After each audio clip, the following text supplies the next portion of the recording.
Welcome, welcome, welcome. It is another live edition of the Extra Point. We got a full house in the house today. We got T Sizzle chilling up top riding shotgun with your boy. We got Michigan Mike. And back in the hot seat running it back, we have Mr. Coop DeVille. What's going on, everybody? What's up? What's up? So you ready for round two, huh? Oh yeah. Muscle shirt on. He's ready for one today. He's ready. I got a referee at 11 o'clock today, so. Well, we gotta go then. It's doing it for the kids. That's what's up, y'all. We got a jam-packed show. I got a ton of questions that my esteemed panel will have the answers for. But before we get into any of that, of course, a word from our sponsor. We are sponsored by May Jane's Coffee. That's MAEJANES coffee.com. You can get your Colombian and your whiskey blend coffee freshly ground and shipped to you by my lovely daughter, Sasha. Again, she has t-shirts, she has syrup, she has mugs for those non-coffee drinkers. And as Mike alluded to last week, if you get the refillable Keurig cups, you can get the coffee and put it in there. I didn't know. So there's no excuse for you people who say, oh, I have a Keurig. But again, thank you for all those who have continued to support my daughter. Who have supported her. And we would appreciate your continued support. That's May Jane's Coffee, MAEJANES coffee.com. Right on. Thank you, May Jane's Coffee. And we are also brought to you by Wolverine Comics. That's Wolverine_Comics TX. You can find us on Instagram, on whatnot. Shout out to actually I have a couple of y'all that reached out already to purchase their comic book collection, or maybe you don't know what you have. So working on a couple deals there. So thank y'all. And just hit me up if y'all are looking to sell anything, or if you're looking to buy something specific. Secret Wars is coming up, so just let me know. Just let them know. Make sure you get your May Jane's Coffee and your Wolverine Comics collection. We do thank you for all of your support. Now, gang, I got a ton of questions. Y'all got stuff to do. Let's get right to it. Plenty of football on. Now, I know you all received a rundown, but I'm going to throw you a curveball because we had some breaking news late last night that I have got to get your opinion on. Now, as you all know now, Deshaun Watson made his debut as a Cleveland Brown last night. He started in their preseason game. Went 1 for 5 for 7 yards, no touchdowns, no interceptions. But that's not the story. The story is word out of his camp that's been sourced around the city of Cleveland is that he's offered the league a counter proposal of an 8-game suspension and a $5 million fine. Now, Tasha T. Sizzle, no, you know what? Let me not start with you. Coop DeVille. Everybody's laughing here. Coop DeVille, would you accept those terms if you are Commissioner Roger Goodell? Of course, he's not going to accept that. That's obvious. They trying to just lowball him, and they really know it's going to be 12 or better. So they're trying to lowball and play this money game. It's all a game. It's clearly a game. Clearly. Mike, do you agree? Yeah, I totally agree. I think it's one of those things that you know you're going to get worse, and you're trying to but it's kind of like you said, it's kind of lowballing. It's almost like disrespectful, so it's like, 8 games from 6 games or 4 games potentially. Like, nah, we're going to get that whole season. Tasha T. Sizzle, your thoughts? And it's funny, all the time when all of this happened, he kept saying, I ain't do nothing wrong. I ain't do nothing wrong. That's all he kept saying. He was just laying in thick. I ain't do nothing wrong. So before the preseason game last night, he wants to make an apology. Oh, yeah, you saw that. Look, dude, I want him gone. Again, I'm usually not this hard on young brothers and them getting their paper like that. But in this situation, I want the maximum penalty that they could possibly give him. Right. With the lack of remorse, it seems like that the Browns and Watson are trying to make a mockery of this situation by even trolling him out there in the first place. You could have gotten the brother hurt. And then what's going to happen? He gets suspended. I would suspend him after he returned from injury if he would be lost for the season.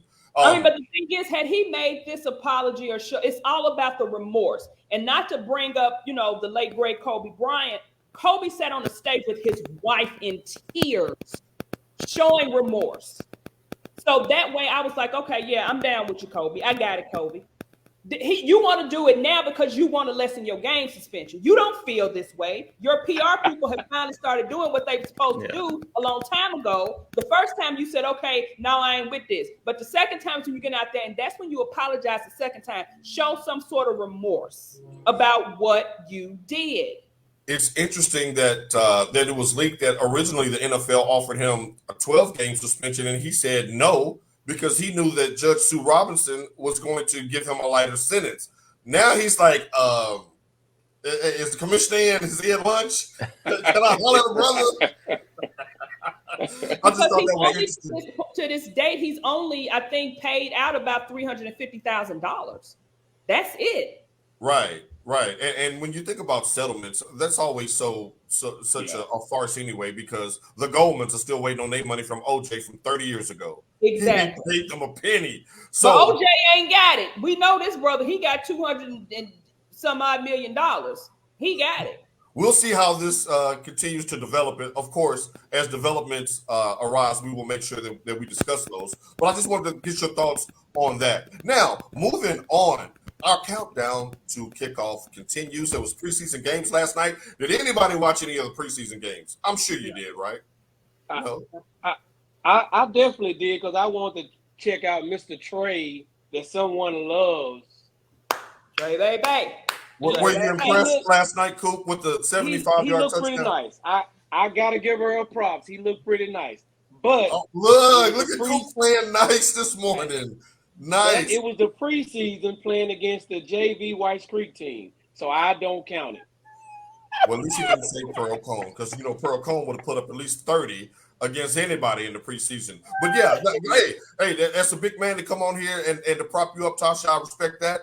But we'll see as this show develops, looking at some of these topics, if you all remain friends to the end. Now, with the NFC South. Last year, the Tampa Bay Buccaneers ran away with the division, 13-4 record. Now, let me start with you, Tasha. Now, every year, people say this is the year the Father Time catches up with Tom Brady. Eventually, someone is going to be right. Is this the year, Tasha, that Father Time catches up with Tom Brady?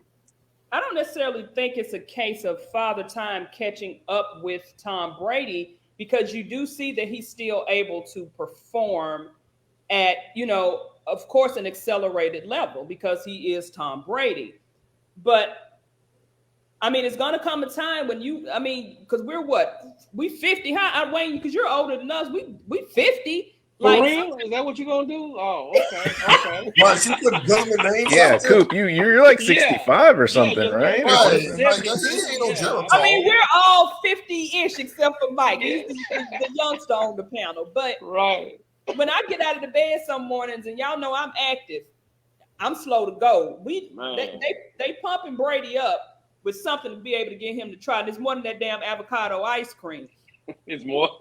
You said there's some Fernando Tatis going on with Tom Brady. There's some Fernando Tatis going on. There's some Fernando Tatis going on down there. Look, yes, we are the Hoosiers, gentlemen. Mike, is this the year the Father Time catches up with Tom Brady? No, I don't think so. I mean, obviously, he's not going to be like, Patriots against Giants type of season, or where the Patriots went undefeated during the regular season.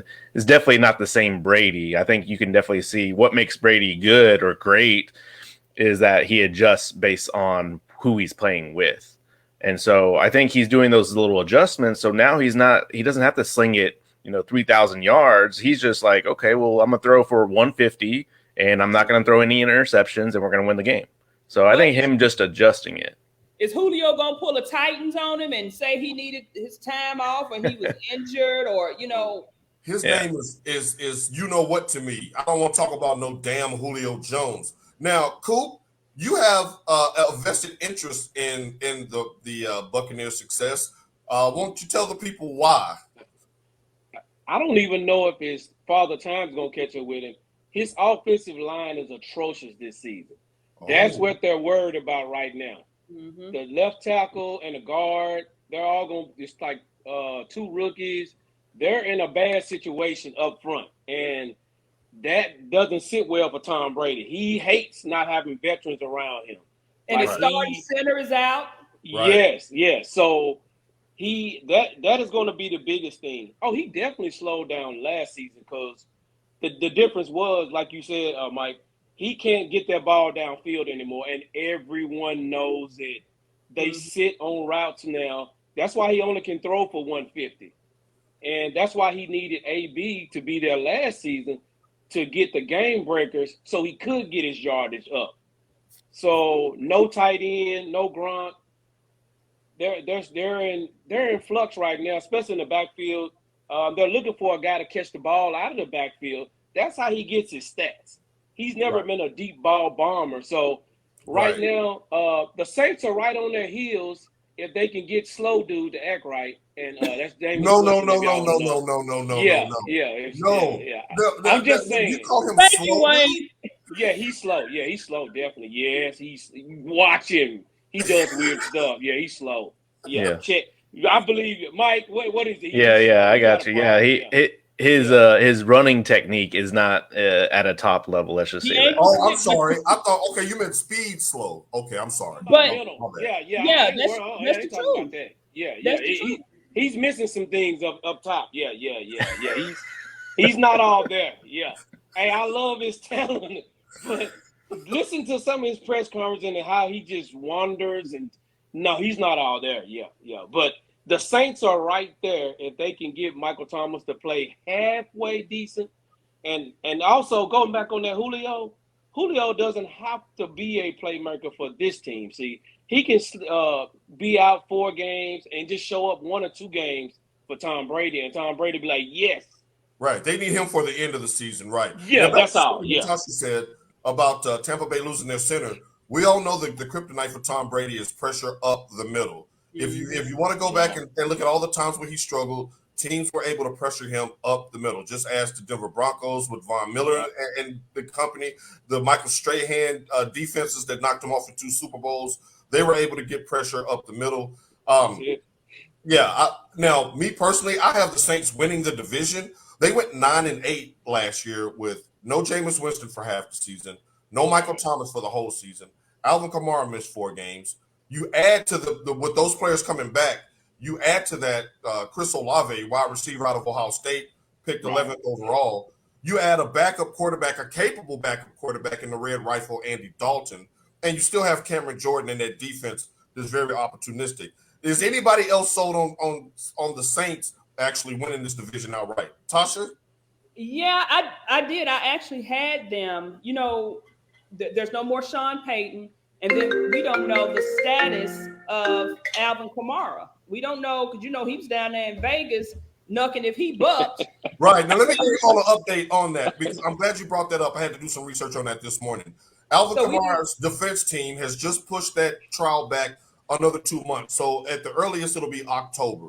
So the league has already said that they won't hand down any suspension, if any. They won't hand down a suspension until that trial is over. So we're probably looking at the next offseason for any disciplinary action for Kamara. So it looks like he's set to go to start the season. So, and then like what Wayne was saying, Jameis is not swift. Jameis was never presented to us as a running quarterback. If you remember, he is, even though he had a kind of screwed up passing motion, kind of like a Vince Young almost, but Jameis could throw that ball. He was never put out there as a running quarterback. I'm just hoping that knee heals or is healed because it's not really a good 12 months. And he's not the most physically fit like some of these other athletes, like Adrian Peterson, even OBJ. His body is just so much more defined now since his injury, and it was in January. Right. So that kind of concerns me a little bit. I don't know about the Red Rifle. I think he's an upgrade over Taysom Hill, who clearly wasn't way over Taysom Hill. So, yeah, I mean, I actually picked the Saints this year over Tampa Bay. Interesting. Now, Mike, let's move down to the Carolinas. The Panthers have 2 quarterbacks vying for the starting position. Who starts week 1, Baker Mayfield or Sam Darnold? I think they give it to Sam Darnold. So it's his to lose pretty much. They're not going to just throw Baker Mayfield in there. I don't think that's, I mean, it's a business move, you know. So like they don't want anyone else to think like just because they're bringing in people that they're going to replace him instantly. So it'll be Sam Darnold for sure. Sam Darnold for sure, who finishes the season as a starting quarterback, provided both stay healthy. Yeah, that's the question right there. I think Baker Mayfield will. And it's interesting. They were in the same draft. Right. Yeah. Like how quickly things change. Now, Coop, let me bring everybody up real quick here. Now, Coop, and Tasha and Mike as well, because he's followed the Tennessee Titans. Got a question for Atlanta, who I call AKA Titans South of the NFC. They picked up all the Titans of old garbage. Let me not Right. Let me He not said say garbage. Well, garbage. You see all those playoffs? Those AFC South titles? Don't get me started. All right. Now, cool. Marcus Mariota made his debut as the Falcons quarterback last night against Detroit. He looked pretty good. Now, here's my question to you. Can he do for Atlanta the same that he did for Tennessee? Now, remember, before he was drafted by the Titans in 14, the Titans were 2-14. His rookie season, they were 3-13. His second year, the Titans were 9-7. Third year, he wins a playoff game at Kansas City. Y'all remember that epic comeback in Arrowhead. Do you think he can do the same thing for the Falcons? You didn't even have to go through all that. He missed what you said, Wayne. By week 4, he won't be the quarterback. Stop playing. The man went down there and drove him down for a touchdown. Yeah, he only can throw a 5-yard crossing route. That's all he has. And the man got wheels. Won't get it. Hey, I'm telling you, by week 4, Ritter will be the quarterback. They're just passing time. Mariota is no longer a starting quarterback in this league. He so you can only said no more exotic smash mouth? No more exotic smash mouth? No. He can only patch a hole up. He cannot field, though. He can patch. But he's going to leak after next week. You're going to have to go get some more sealer. He's a wrap. I don't care. I watched him last night. He's the same. They got excited last year with the Raiders. Oh, he did. Yes, nothing. I was excited for him. I was excited. Yeah. For what? Let it go, Paul. Let it go, baby. It's over. He tricked us. No. He bamboozled us. Mike, Mike, come on, Mike. Help me out here. Hey. He's speaking the truth. He is duct tape for the Atlanta Falcons. That's what he is. They don't have this morning. Look at you. They don't have an option to get a better quarterback. Arthur Blank owns what? Lowe's, Home Depot? Lowe's.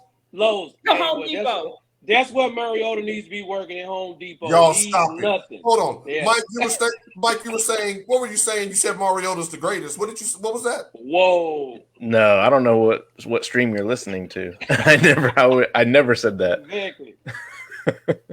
Okay, well, obviously, y'all slept on the man in Nashville. The man took us from the doldrums to the playoffs. Remember, he's the only quarterback in NFL history to catch his own damn touchdown pass. You're not hearing what Wayne is saying. Wayne said he slept too. That was my mama's neighbor. Don't do my mama's neighbor like that. I got to come with the real. That guy he wasted a bunch of our time. All he has is look, and you're gonna see when the season starts. If you don't have a play action pass with him, he's a wrap. That's all he wants. Y'all, I can't believe. See, Ryan Tannehill, I hope you're watching, because this is how quickly the fans will turn on you. Mariota came with 2-14 the year before. Thank you. Tannehill knows. Well, Tannehill Mike, got Malik. It's happening right now. Hey, Mike, to go back on what you were talking about Carolina, it's all a setup. They're going to stick Donald out there just because they know the fans are going to clamor for Baker Mayfield. Right. So don't put him out there first and let him mess up the team. Let Sam Darnold go out there and stink it up, and then week 3, you can slide him right in like nothing. But what if Sam Darnold gets out there and actually performs, because you got McCaffrey coming back off the injury? If was a fifth, we'd all be drunk. There you go. If was a fifth. He is not going to come back. He's not. He is not going to come back. Well, if Carolina had Marcus Mariota, they'd have a play action game with Run CMC. But you know what? I'm gonna digress. Let's go to the over/under because we got a whole lot of stuff to get to today. Yeah, and we'll see if you all agree with Vegas. So Vegas has Tampa Bay with 11.5 wins. T Sizzle, we start with you. You taking the over or the under? Yeah, 11. I can do 11.5. I think that's accurate. So then you have the Saints really doing their thing then in that division. Okay, all right. We'll come back to the Saints with you in just a second. Mike, 11.5 points. You biting? Well, I'm 11.5 wins. Sorry. Yeah, so you got to pick 11 or 12. That's the whole thing. Right. There ain't no half wins. I'm gonna go 11. So just because I agree with Tasha that it is a good 11.5 is a good area, but I think they're trying to get people to bite on the over. So I'm gonna go 11. Cool. 11.5. You touching that for Tampa Bay? That added game makes 11 not what 11 used to be. Right. 11 used to be a great season. You can win 11 now, and you 10-7. 11-6. Right, remember when 10-7 was good? Yeah. 6 games left out there. So I have to go this season. I need to really look at their schedule again because I was looking at the Saints schedule and they're playing the NFC West. So they may not get to 11 when they got to go out they got to play the Chargers, the Raiders. I think they're playing that division. And that's going to be a tough division. So that is. That might go division, 1-3 in that division easy. Yeah. So that division may lose all that because it's going to be a crappy division. But with Carolina, pulling up the rear and Atlanta, so they're going to get 2 wins apiece from those 2 teams. So you look at 11. I'll say right at 11. I'll go under 11.5. All right. Well, then let's get to the Saints. The Saints are at a whopping 8.5. T Sizzle, you taking the 8.5? Oh no, I'm going way over that. Yeah.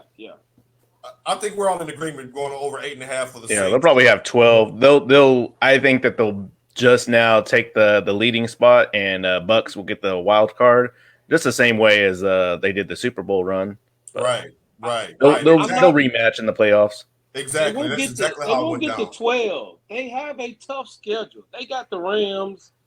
They got the Bengals. They have a tough schedule. The Bengals were a meteor. They were a flash in the pan. Right. Because Wayne, you weren't here when we were talking about that. When we all kind of said we don't think Cincinnati's going to keep. I mean, they got those 3 good receivers, out there. But what else do you have? Until they show up that offensive line, they're going to get that kid killed out there. Well, I'm not saying that the Bengals are hell beaters, but the Saints schedule is a lot tougher. They have a tough schedule. They got the Eagles. They're gonna get their little cherry pick games, but they got the Steelers. They got the Raiders. They got a lot of AFC teams that's gonna bring the firepower, and they're gonna have to be able to match. AFC is loaded. Yes. Loaded. They play the Vikings also, but they got the Vikings. Okay, that don't count. That don't count because Kirk Cousins out here with the Rona again because he don't want to get that. Still catching that, what he got the Rona? What's Rona? gonna have next? Polio. He get right because polio's making a comeback. So monkeypox, baby pox, everything is out now. Just right. All right, now let's go to Atlanta with your Mariota hating panel up here. Let's go to Atlanta. They're only getting 4.5. You going over or under, Tasha? And she's laughing at 4.5. you know what? I'm gonna give him 5. I'm just gonna give him 5. That was a pity 5, Mike. I'm gonna go under. I'm gonna say 2 or 3. What'd you say with the first pick in the 2023 NFL draft? Yeah, I think they'll be one of the last teams that have a win that season. Dang, Marcus. I'm sorry, Marcus. I tried for you, buddy. I tried. Cool. You taking the 4.5 on Atlanta? I'm gonna give them over. It's the NFL. You can luck up out of 17. You can win one. Yeah, tell that to the Lions and the Jaguars. Yeah, but this whole segment is gonna be real, and I'm sending it to the Falcons. Y'all gonna fire up Mariota. How about that? One game a quarter. They can win one game a quarter. Once a month, they gonna get a dub. Yeah. You get food stamps once a month. They'll get they call them a wet food stamp. You know what? You don't digress. You know the one that you wave? I got a 5 on it. Is this a 5 or 20? Yeah. Coupons. All right. as we look, Mike, moving on in a hurry, right? Yeah, Now, like, we're gonna get into a game that we like to play. Coop, this is our first time playing, but we're about to play a game called "Hang in There or Have a Seat." Now, today's rendition is going to cover former All-Pro players that are making a comeback from injury. And I want to know if the fans should hang in there with them, should the team hang in there with them, or is it time for the said player to have a seat? Shouts out to Uncle Langston checking in this morning. What up, Langston? In the house. All right, let's start. I don't even have to say his name. The King. The King. Let's start with King Henry. Tasha T. Sizzle. Hang in there or have a seat, Derrick Henry fans. The Derrick will come back better than ever. Oh, hang in there, because I'm all for the King. I'm all for King Henry. Okay. Mike, hang in there or have a seat with the King. We're getting it out. oh yeah, hang in there. Yep, for sure. All right. He says no more discussion. Just hang on in there. Cool. Hang in there or have a seat with the King. I'm on here for hot topics. I say let's hang him up. What? Trade him last season. Tasha, zap his ass out of here. What? How do you? Where's the zap button? Look, the wear and tear is going to show up, guys. I'm telling you, you can't keep this up. And now he doesn't have the wide receivers out there. It's going to be rough this year. Oh yeah, I see him at about totally 1,400 yards, and they don't change their philosophy. They have ran the guy in the ground. I was saying last season, don't trade AJ, trade the King. Oh my God! You got to move on from that type of offense. But see, the thing, the only reason why I said hang in there is because who else you gonna get? We all know that they Hassan Haskins is the backup right now. Well, yeah, but we all know they ran him in the ground because that's how Tannehill got that money. It wasn't off of your throwing arm. You got the money off of. What do you mean? What do you mean? Who else they gonna get? Miss Hastings said it. Backs in the league now. Yo, TT, get off King Henry. Where your camera, Sheila? I'm sorry, TT, but I got to give it the real. Y'all gonna get up off of King Henry? I am so disappointed. You gotta look. He been getting close to 2,000 yards, and when this season, when he only gets about 1,300 to 1,400, people are gonna be, oh, he's trash. I'm letting y'all know right now. Mark this down. No, please don't. When he averages 85 yards a game, everyone, what's wrong with him? It's a wrap. That style of offense does not win chips. It doesn't. I agree with you there. I agree with you there. It's going to be harder for him to get those yards because, like Wayne said, it's nobody else out there, so they know they're going to always hand the ball to Henry. But like you said, he does have a backup. But, as far as Paul's question, as far as hang it up or, what'd you say, hang it up or? Well, have a seat. Have a seat. I think he's the best, the most viable option they have at this time. Yes. He's the best option in the NFL at this time. Let's keep that real. Mike, Langston brings up a good point. No, he's not. Jonathan Taylor. Oh, stop it with Jonathan Taylor. Yeah. Hey, Mike, Langston says that he runs too hard to protect himself. They ran by committee last year during his injury and still won. He was cool. That is true, and they did have success running the ball without Henry last year. But come on, man, we're talking about the King. Are you sold on Hassan Haskins? You watched him up close and personal, hang 5 TDs on our arch rival, the Ohio State Suckeyes. Are you confident that you were ready to give this guy the full load or to split carries with the King? I think that's what they need to do. We saw when we got primary carries. I think it's going to be. No, I think I said hang in there because King Henry still has the talent to do it. Yeah, 2,000 yards with one shoe on. But to Coop's point, like the Titans are going in a different direction than what King Henry's talent is trying to showcase. And so it's just an expiration date on that style of play, and it's just it's just gonna be a bad breakup. And I think that's what it's coming down to. Like they're just going a different way. So you're gonna have to get a lot of help. Tannehill or him won't be there next season. Tannehill won't be there. We know it won't be Tannehill because y'all saw Malik. Y'all saw Malik looked pretty decent. Y'all saw Malik. Come on now. Right. Come on. Starting Don't Henry. get excited. Starting Willis will help Don't Henry. do Right. that. All right, let's move on because I'll fight y'all over Derrick Henry. Y'all playing around. And he got his guns out. Derrick Henry, I'm all swole. Y'all looking like Mariota. security. All right, let's go. Let's stay with the running back position. Run CMC. Mr. Christian McCaffrey is back and healthy. Let's go counterclockwise. Cool. You up first. Hang in there with Run CMC or have a seat. You can hang in there, but you won't win nothing with him. But you can hang in there with him. I mean, he's gonna put up fantasy football stats, but he's not gonna win you anything. So you can do what you want with him. Wow, Mike, hang in there and have a seat. Now this is your Have a seat. Have a seat. You're I'm finally done with him. with I McCaffrey. am done with him. Yes, go have a seat. He's done. Yeah. Tasha, you agree? I mean, he's a good running back. What they say, he's white fast or what have you. But Oh, he's NFL fast. What is he like?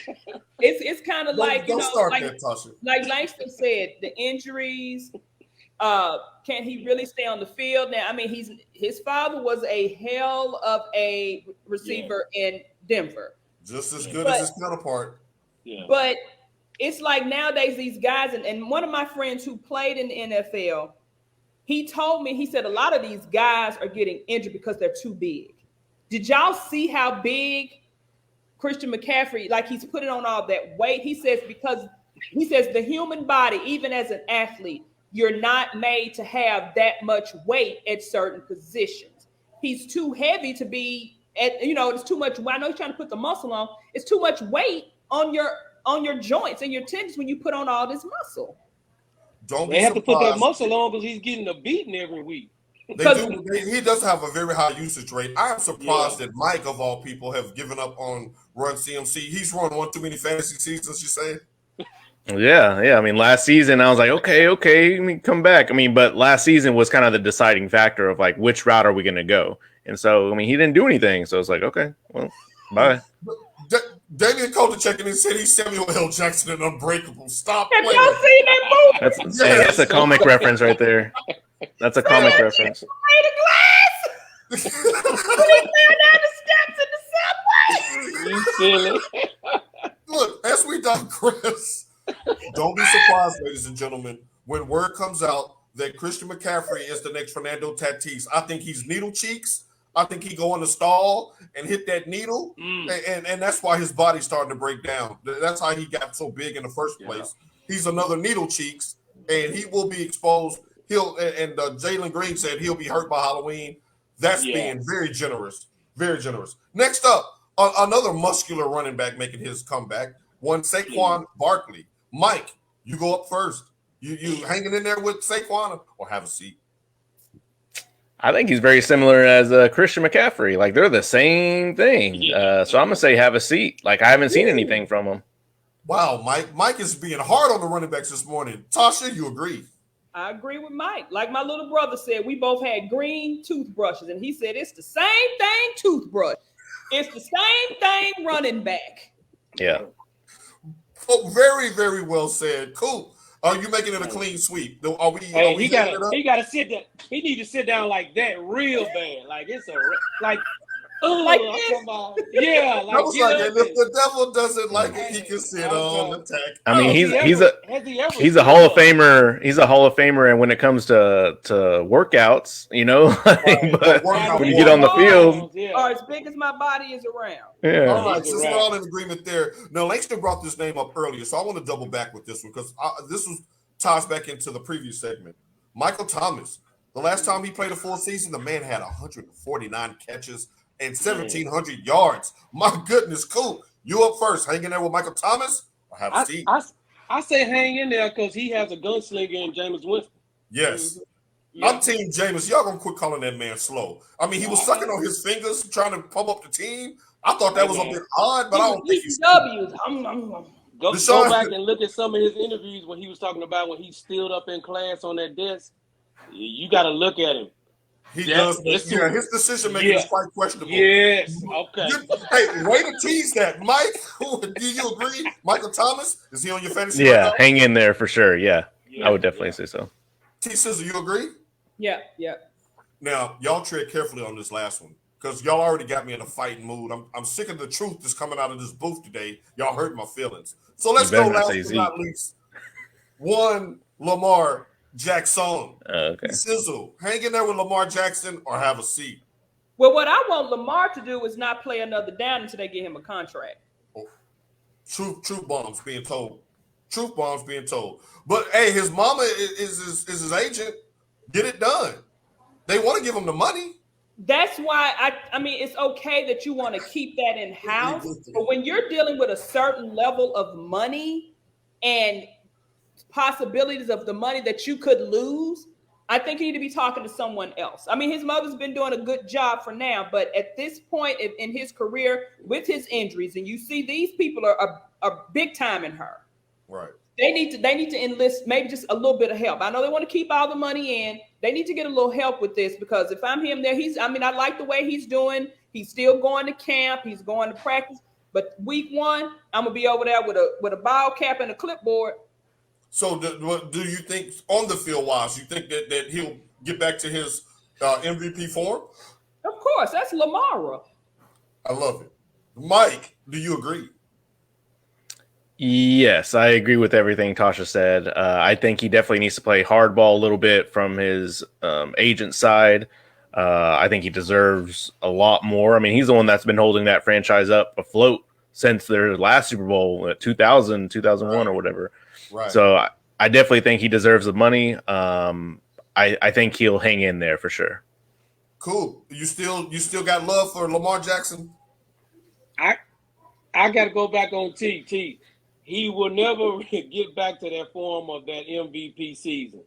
The league has caught up to him. That's why they're holding out. They got to pay him because they don't have anything else. But he's trying to get that extra, and they know he's not that extra. But he's going to win like Kyler did in Arizona. They knew that he didn't deserve that money, but when they looked in the back seat, they saw little Jerry back and they said, we got to give it to him. So it's clear that Lamar the league is caught up to him. His best days are behind him, guys. I'm just gonna be honest with you. He's 23 years old. I'm on the fence too. I was hoping y'all talk me off. He can't throw the ball past 5 yards either. He's ran all the wide receivers off. Nobody wants to play with him. Okay, no. Because a few of those passes, Hollywood Brown didn't look like Hollywood. No, let's just get that.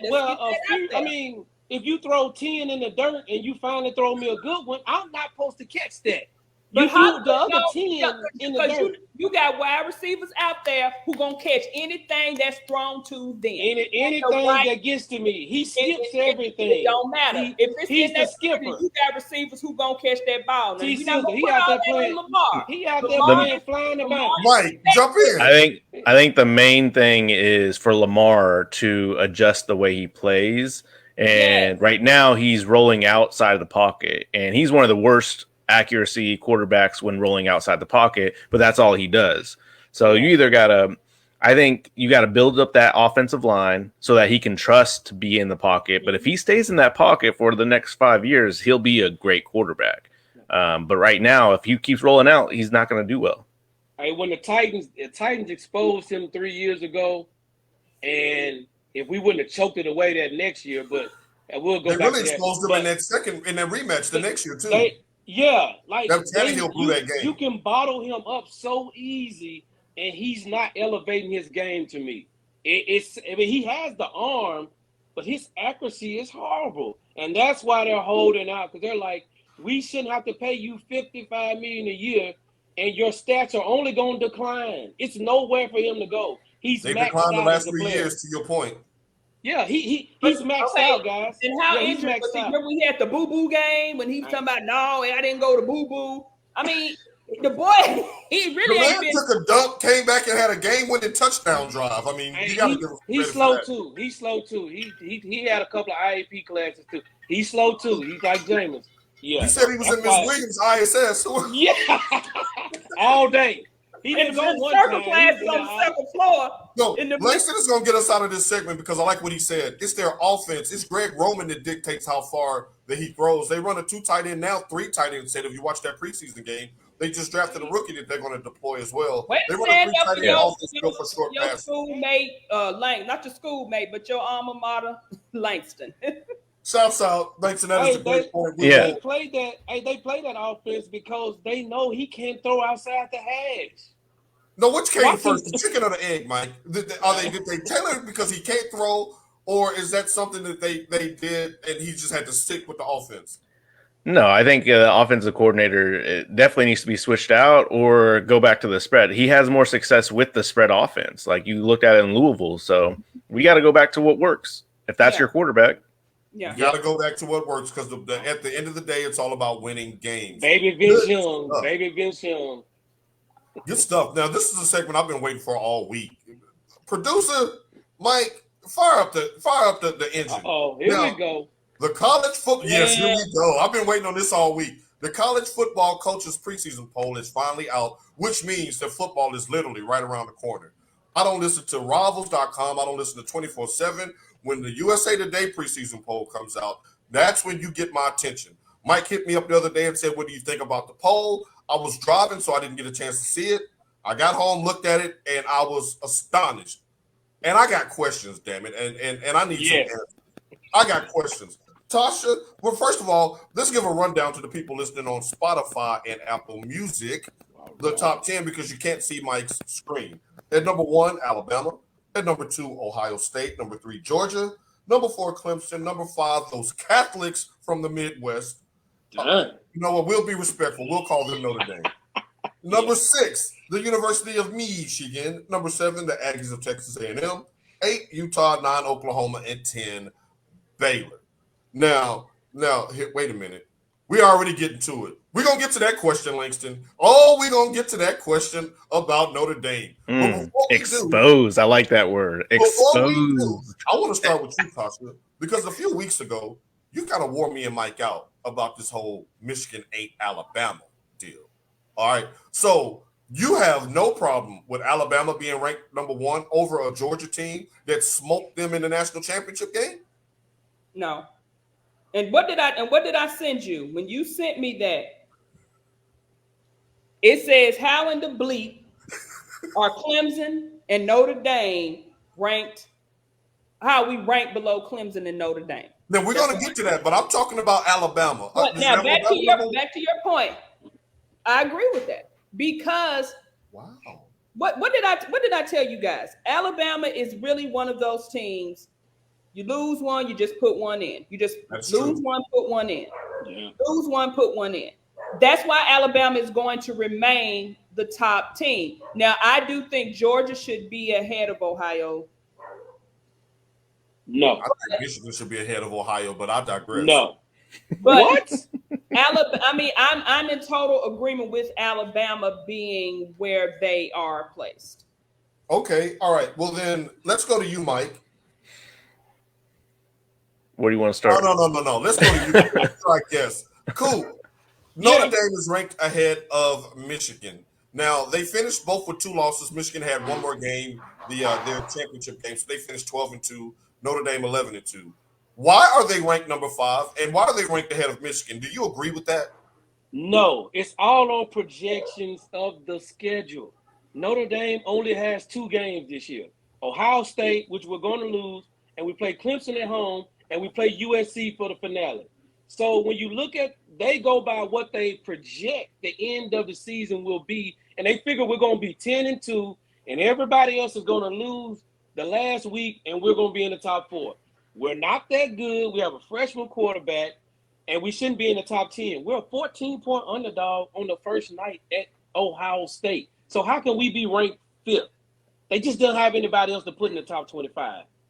Like, man, you totally threw me for a loop on this one. I was prepared for months to get down. No, I'm honest. Thank you, Wayne. You are the male version of me because these 2 right here, especially the one in the Mays t-shirt, not the Mays. Stick your chest out, Mike. The Mays t-shirt, he never wants to accept that Michigan has been dwelling in mediocrity. Hey, And cool. see, You got the seal of approval from the Goon Squad. He said, "Okay, he keeping it real." And see, Okay. that's why I appreciate a man who knows when his team is not where he, as a fan, you would want your team to be. Now, Are you about to start singing "What a Man"? She's talking a little out of line there. I would say We're talking a little out of Step line. in, Mike. Step I'm in, gonna go Mike. Notre Dame simply because y'all know I always bet on black. I like they got a brother up there. But I mean, Michigan has. I mean, last year we were all. I didn't care if they didn't make it to the national championship game. I was just glad we were relevant again. So I was popping all kind of crap down here. Nobody can say anything about Michigan without me. Even when they said, "But this is the first time," I don't care. I popped it. We the most wins in any college program in the history of college football. But when they were bad, I had to put them where they needed to go, which was They ain't never been bad. garbage. They ain't never been bad. Michigan always been good. This just depends on the lens you're looking through. Mike, I got one more thing to say on that. Also, that you just watch how they put them at 5. When you go back by the end of the season, they will end up 5. Even though they're not the best team, right? I got somebody for y'all to watch this year. Watch Utah. That's my sleeper team to make it to the title game. Now, see, they have a big script. game against Florida, so just watch them. They're way better than my team. But Notre Dame has a lot of people football back. Season, cool. Now, Mike, you've been sitting there dormant. Now, what are your thoughts on the top 5, top 6? So I mean, yeah, it's USA Today's coaches poll. So we'll get the official one coming out, and I think they'll probably flip the Michigan Notre Dame. I agree. Notre Dame is way too high. I don't see what they're seeing right now. I definitely see them outside the top 10, and I would say that they don't project for the end.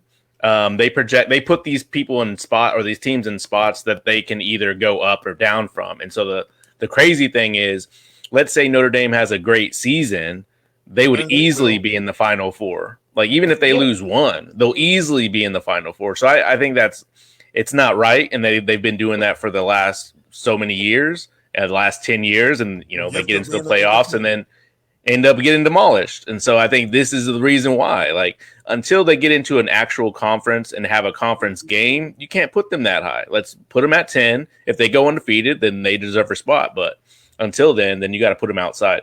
But what difference does it make, question Mike? Right here. If the Wolverines were in the SEC, Mike? How do you think they would do? They would be middle of the now. Last year's team, I'm not going to put us in middle of the road. We would be number 3 if last year's team. Number 3, you got beat by Bama by 100. No, he said no. What? He said they were in the SEC. I'm talking about SEC rank because I would put them behind Georgia if they were in the SEC. No. Did you watch them last year? I said off of last year, Wayne. Last year. But okay. The one team out of the last 20. Okay. I got you. Yeah. Hold on. I mean, we're talking about most recent teams. I mean, this is never heard it. And when the last time Notre Dame was there? Back when Tony Rice was playing? Back where? Well, give Ishmael? Come on. Coach? Geppetto? Coach? Yeah, Notre Dame got their Michigan loaded. It's Michigan okay. better do something before Lincoln Riley gets to the Big Ten. Here we go. They said that we would lose to Kentucky. Come on, man. Michigan and Ohio State right now are miles apart this year. They're not close. Ohio State is way above Michigan this season. With Michigan quarterbacks, I'll take J.J. McCarthy over C.J. Stroud. Put something on it. Any day. C.J. Stroud is the first-round draft. Yes, no. And J.J. will be next year. Well, he's not. I hope not. I hope not. Right, I wanted to say. No, he needs to play for 3 more years. Ohio State is deep this year. They're deep. Oh, okay. Ohio State is always deep, but we are the reigning Big Ten champions, and I think that you should respect us as such. Yeah, I mean, once every 20, I gotta give it to you. You live in the glory. You know what? Yeah, and after when's the last time Notre Dame even stepped up with Michigan though? Like, come on. They lost They lost 8 out of the last 11 matchups against Michigan. And then y'all was so scared, y'all didn't want none of that maize and blue. You right. Y'all ended the contract to even you right. We got tired of playing down. No. Psych. That's why you still play Pac-12 teams. Y'all was walking around like Puss in Boots. Dang, Your boots was shaking. Them buckles was rattling. So you back believing in Michigan after the last Notre 15? Shame. I'm gonna always Michigan believe in is like Tennessee fans. They continue to live in Bo Schembechler. And he did his research, Mike. He did his research. I mean, Lloyd Carr, I would have said. Touchdown, Jesus has left the building. We were relevant under Lloyd Carr, so let's just get that. Well, we beat Ohio State with the guy who didn't wear the headset or Hope. Brady Hope. Brady Hope. No sweatshirt, no sweater, short sleeves year round. Now, move this conversation along because I see this is going to be a fun college football season. The fact that we don't play and we may just meet in the college football playoffs, which would be fantastic. Now, Cooper's already put his team out there, and he got a little bit ahead of us. He said that he has his eye on Utah. And my question was, give me somebody outside the top 5 that you think can crash the college football party this year. Cooper's going with Utah. Tasha, who are you going with? Oh, wait a minute. I think it's somebody out of the top 10 that's going to come up because I really don't see Oklahoma doing anything. A&M, I don't really see them. Clemson needs to be gone. Baylor, I think it's going to be somebody out of the top 10 that's going to move. Okay. Mike, anybody you got your own outside of the top 5 that could crash the party? Not that I can really think of. I mean, USC is getting a lot of top recruits, and the last time that I've seen USC get a lot of top recruits was when they were irrelevant in the national title race. So I'm gonna go USC that they start coming and fighting out. They'll probably finish at like 6 final poll. I'm gonna go 45 South. I'm gonna keep my own Baylor. Baylor did win the Big 12 last year, and if they can get past their 2 rivals, then they could very well stand a chance to steal one of those college football playoff games. Because if looking at the schedule, Ohio State plays Notre Dame, Clemson plays Notre Dame, Michigan plays Ohio State. So there's lots of room for teams to get knocked off, especially if Georgia or Alabama either one can get a loss before they meet in the SEC championship game. Tennessee is a team that I think that we need to keep an eye on this year. Yeah. They are much improved, and they could literally knock off of Georgia in an upset and mess up the whole apple cart in the SEC, costing them not to have a second team in the championship. Mike, is that a black lip? Well, I mean, I was going to say anything. Once you get rid of JoJo, that anything is an improvement. No, this was your opportunity to bang on JoJo. His mama might be watching. Hey, Miss Milton. We sorry, Miss JoJo. Miss Milton. Let's digress and move on. Let's talk some NBA just for a quick second because I really want to get y'all's opinion on this. Tasha, it's time for a come to Jesus moment. It's time for an intervention. Your boy, Kevin BDB Durant, is an embarrassment. He's starting to embarrass himself. He really is. He's starting to embarrass himself. His quest to become the king backfired so bad that now he's resulted to childish tactics in order to remain relevant in his quest to be the best player in the world, which will never happen as long as there's one King James walking, living, and breathing. All right. So first of all, he demands a trade during the start of free agency. Nobody trades for him. Rudy Gobert got 4 first-round picks, and nobody's even gave a sniff for Kevin Durant. First, he doesn't want to play with Kyrie. Now he wants to play with Kyrie. Then he don't want to play with Kyrie. Then he don't want to play with LeBron. Now, this week, he meets with owner Joe Tsai and says, well, owner, it's either me or it's the head coach, Steve Nash, and the general manager, Sean Marks. The man is desperate. There was no market for him, so now he's trying to pull a big boy move when he can't do that. LeBron gets coaches fired. LeBron gets GMs fired. LeBron is his own GM. You're not him, KD. Stop embarrassing yourself. Bring that up right. So now he's looking at Nash like, bro, you got to be the scapegoat because I got swept by a Boston team, and my big toe was on the line. I'm just finna stop you now. Stop your bomb dumping. You're going bumping. Stop it. Just stop it. Because I told you guys at the middle of the season, put it that way, that Steve Nash needed to go. I told go back, whatever show we were on, I said Steve Nash was the problem. The coach who the Nets should have had is coaching the Celtics. So I said that. So let's just get that straight. Number 2, where did KD say he didn't want to play with Kyrie? That's what we all assumed. Because how do we know he didn't want to be traded? Because they were only going to sign Kyrie for 1 year as opposed to extending him. So you can't. Wait a minute. So you can't, if all of us sign up for this show, and then you say, well, Tasha, you know what? We can't bring Coop back no more. Well, damn, I'm only on the show because Coop's supposed to be on here. So if Coop only got 2 more months on the show, you know what? I'm gonna do my year and I'm a dip. That could have been the issue. We don't know, because KD does hide behind his Twitter. He wants to argue with people. He don't say what he really need to be saying, which is what we want to know, because we want to know the tea. We want to know the Kosei. We want the Judah. That's Creole for gossip. So now, Mr. Jarrell Glenn said it perfectly, and this is my only rebuttal to all of that you just waxed so poetically about.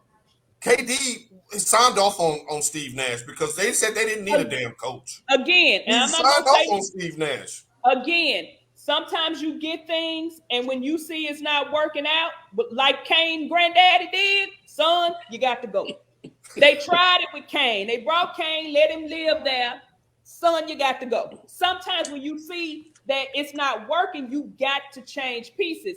And like I told y'all before, nobody's coming to see Joe's side. Nobody's coming to see these owners. They're coming to see the players. So if you have a marketable player, which KD is a marketer, y'all darn, KD been in the league, 15? Man, he been in the league a minute.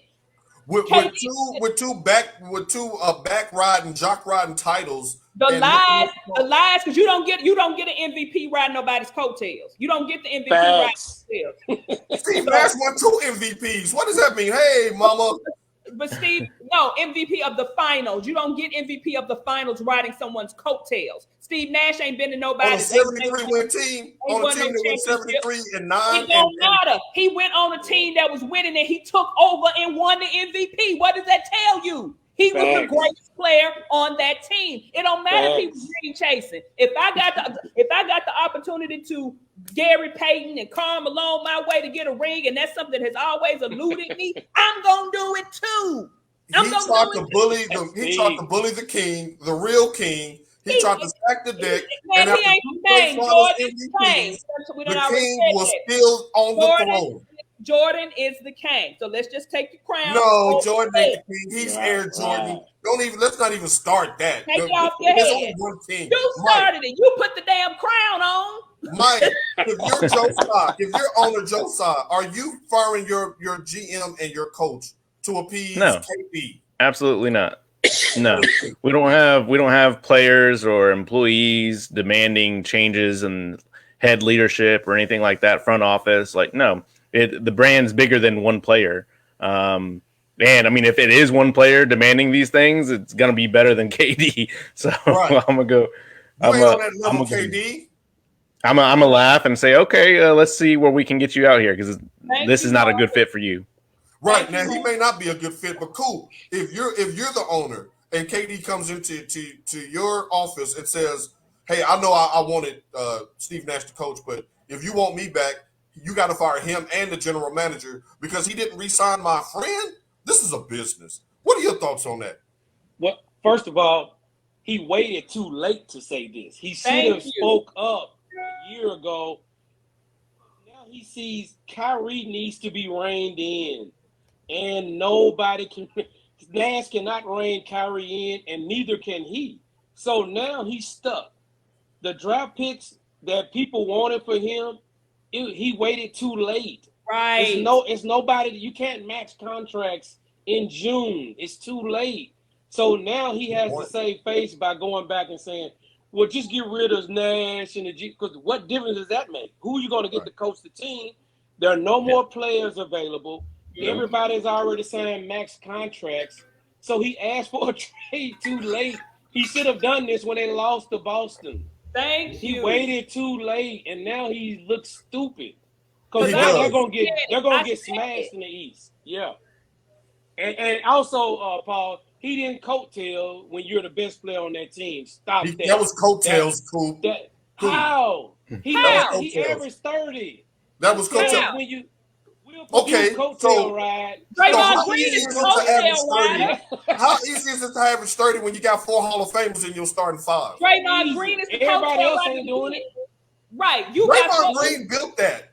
Draymond Green built that house. You talking about you got 4 Hall of Famers and you got somebody else who came in and took the shine from your Hall of Famers? Man. That's not a coattail. Look, hold on. Wait a minute. KD did what Steph Curry allowed him to do. Steph Curry went on to win by himself again. I agree with Paul. I love Curry, but he could not get it done in the clutch because he could not go mano-a-mano with LeBron. That's why they wouldn't get him. But KD did. That's like trying to get harder than the sun. Thank you, KD went head to head and smashed him at the clutch. Chime in here, Mike. No, you asking for help, Paul. You want to get that? No, that's the biggest thing. I'm tagging in my tag team partner. What Paul's saying is KD tried to do it by himself. He couldn't do it. And so going on to the Golden State, everybody was playing their defense against Steph Curry. Right. And so when that happened, he was able to shine because he didn't have any good defense against him. And that is not the characteristic of somebody who's riding somebody's coattails, because if you riding the coattails, you just sitting in the back saying, ooh, is it me? Is it my time? When they held him down. Thank you. Who won the title this last year? Not KD. Look who he went up against. He went up against JoJo the Clown. He went up against those guys. Wasn't title ready. That's a different beast than playing LeBron. Come on, wait a minute. Hold on. Was KD the only player to get swept out of the playoffs in the first round? Swept. No. What does that mean?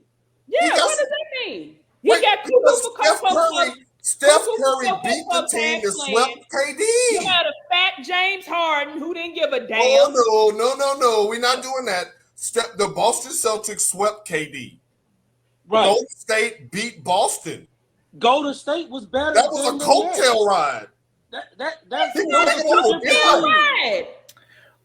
moving on in a hurry. Because we're saying somebody who was the MVP of the finals is a coattail rider. KD couldn't get past Steph, so he had to join it. Coattails.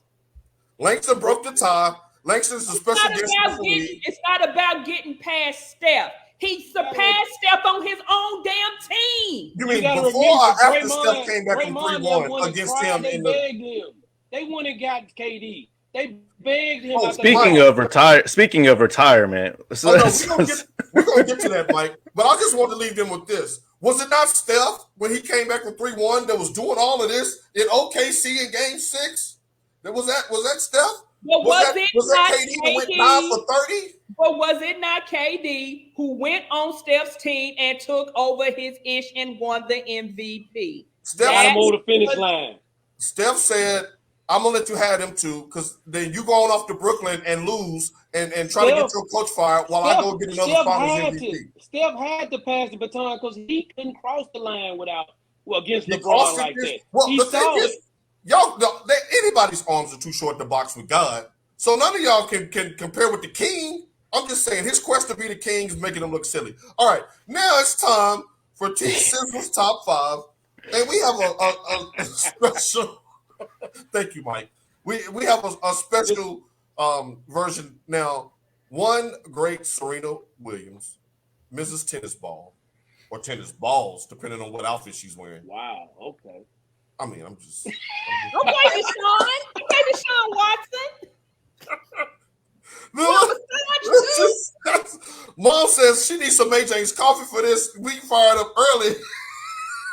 Right. I'm gonna shoot it one more time for you, Mom. That was the Steph. That's how Steph did it to him. All right,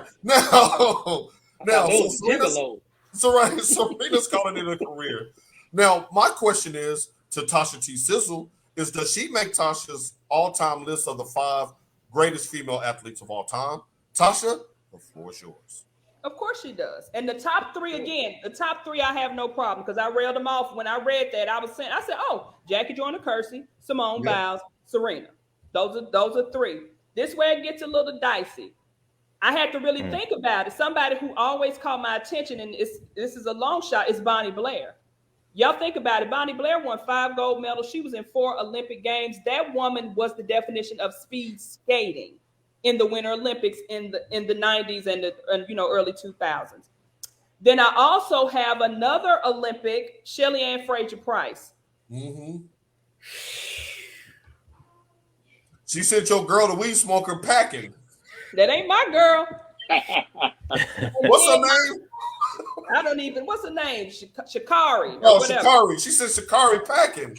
Now that's fine, but then I also had an honorable mention because even though this is a sport, it's not a rigorous thing. Even though they're walking, they're in the sun, they're in inclement weather. It's Annika Sorenstam. She was the 8-time player of the year in women's golf. And like I said, she's not out there doing a lot of rigor and this and other thing. But golf is a game of the mind. You have to think. And Annika, because I just watched something on Annika Sorenstam, and it really just brought to me everything that she really was to women's golf.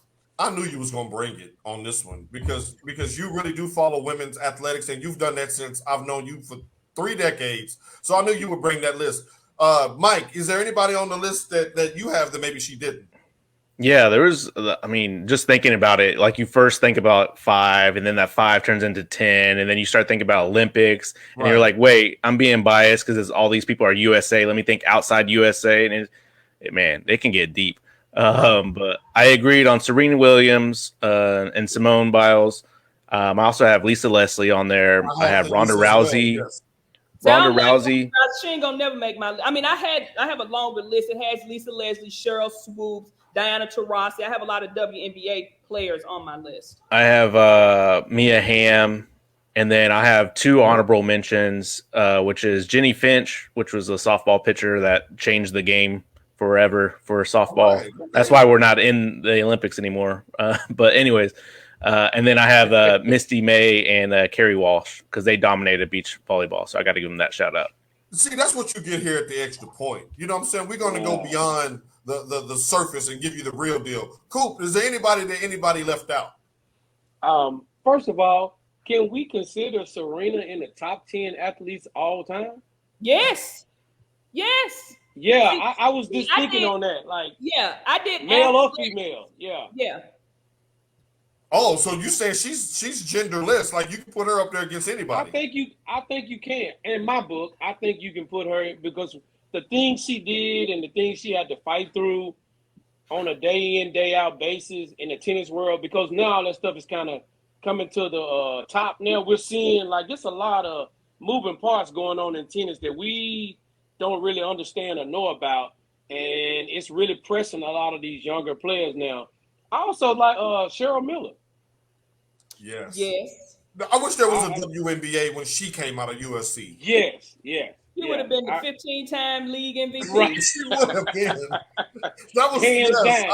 I'm glad that you brought her up. Yeah, I did athletics. I didn't do like game changer. So the ones I mentioned are pure athletes. That's why I said Annika Sorenstam was kind of like on the end because she ain't out there running. She ain't out there, Hey, but golf is very vigorous. Yes. Right. Until you walk those 18 holes. If you walk 8,000 miles uphill, and they have to walk those courses. Yes. And there they was are a very name hilly I'm a golfer, so me too. Yeah, that's 100-degree weather, walking up and down, and golf it's ain't very no slow pace.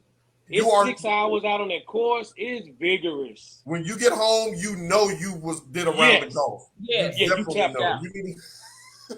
But here's a name that I thought that Tasha would say, but one that immediately came to mind from my childhood was Martina Navratilova.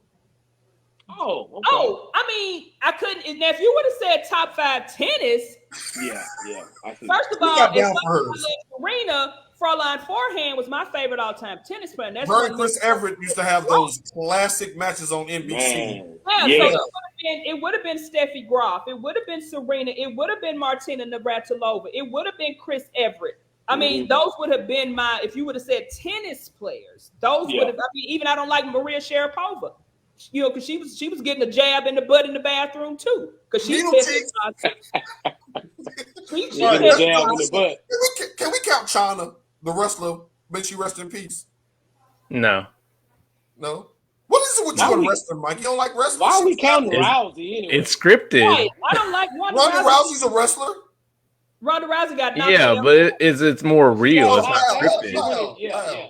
She went to the fake when she got knocked out for real. She went to the fake. Right. Nah, in her prime, she revolutionized the women's UFC.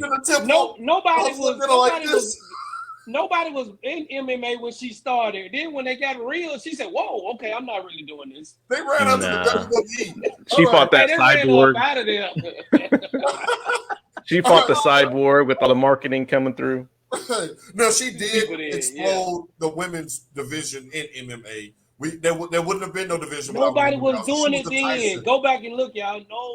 Nobody was doing it. When everybody got real and started doing it, she got out. She said, "Whoa!" When that lady kicked her with the top part of her toe. But that's every sport, though. As it gets through the years, people get better, and then they beat you. I mean, look at Tyson. She would never make my list because I'm not into MMA. Well, if Ronda Rousey's in, that time is in. Look, as we shout out, Tasha, who you shouting out this week? One shout out that I have been trying to do for 2 weeks. My favorite baby of all time, who is a grown man now. Weezy baby? Close. One, Mr. Stephen Weesey Damon Johnson Jr., who is the son of our beloved Tiffany Rowe, is now a coach at our alma mater. Oh, shouts out to Pearl Cone. Wishing them a great season this year. So shouts out to my Weesey Pooh. He's actually a physical education. He's going to be the new Mr. Williams down the middle. Coach Williams down the middle. But shouts out to my Weesey Pooh. I used to keep him while Tiffany was in nursing school and I was pregnant and he would just lay on my stomach and he's just a grown man now. So shouts out to my Weesey Pooh on his new job. Career. Right on. Mike, who you shouting out this week? Shout out my youngest sister. We're dropping her off in college Monday in Texas State. So we're doing that 17 years apart. So it hits differently, you know? It does. Just like mom and daddy. Like mama and papa, so they hit it different. It does. She is a remarkable, sweet young lady. I'm very happy for her, wishing her success in college. Coop, who you shouting out today, Ref Coop? Man, hey, I shout out you guys for letting me grace y'all stage once again. I've had a blast. Shouts out to each one of y'all, and shouts out to me and my wife this week as we take the Rugrats to college Wednesday. So, all right, yeah. All right. Well, I'm gonna give a shout out. Right, they're going to TSU. Okay. Yeah. Well, who are you rooting for? T. Yes. Hey. Look, he said, hey. Hey, that's the alma mater of Aristocrat Bands 1993. Love that place. I want to give a shout out to the parents of all the kids that made it through high school and going to college. To the parents that's got kids going back to school. I know y'all are happy. Y'all getting y'all's days back. Hang in there, kids. We're praying for your children's safety, for a safe and productive school year, and for the parents to keep their sanity, and for all their kids to make good grades so their parents can save a couple of dollars with scholarships. And on that note, we will see you guys in 6 days and 23 and a half hours. Until then, peace. Hey. Oh, you got to play for the game, Tasha. I thought the band was in your house.